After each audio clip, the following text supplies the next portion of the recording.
Hello hello. हाँ तो दोस्तों, आपका इंतजार का घड़ी खत्म हुआ। आपके चहीता कलाकार त्रिशका मधु जी आ रही है, तो आप लोग दिल थाम के बैठिए और मजा लीजिए, आनंद लीजिए। हाय हाय बिजली कहाँ गिरी रे? तोरे दादा के दलान पर गिरी, दोगला कहीं के।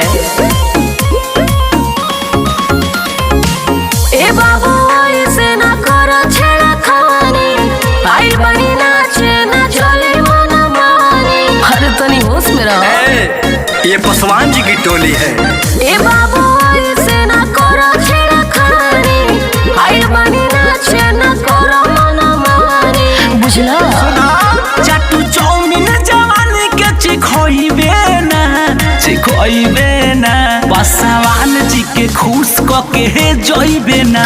जान यारा बगसर में ते ओहिबे ना, पासवान जी के खुश के जोइबे ना। जान गाजीपुर बलिया में ओहिबे ना। रंगदारी बका। अरे बाची तहार पूछू ना बाची, कहे कि पासवान जी के टोली हो। अरे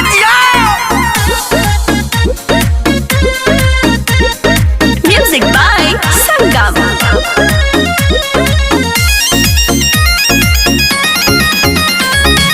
जेल रोहतास खस कुछ नहीं कोरे, छपरा के लोग तो ये बोले नहीं डरे।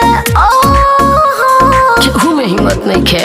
गोरी दीने में जोनी देखा दी, पासवान तोरा मन के मना दी।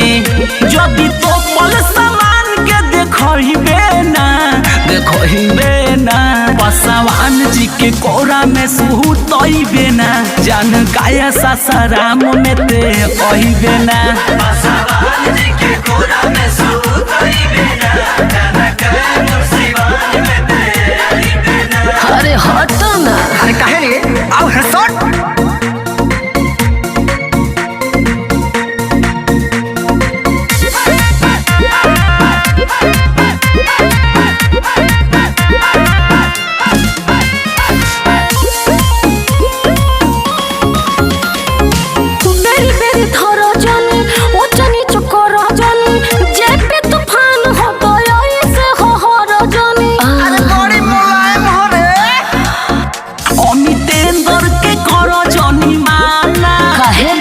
देखी के खोलो खजाना, सोनू रामू के जदि अपनइबू ना। पासवान जी के तनी सची खइबू ना। जान आलमपुर भभुआ में अरे जाओ। पासवान जी के तनी सची खइबे ना। मोतिहारी मधुबनी में ते आइबे ना। अरे मान गई पासवान जी। अरे तो मान ही के परी।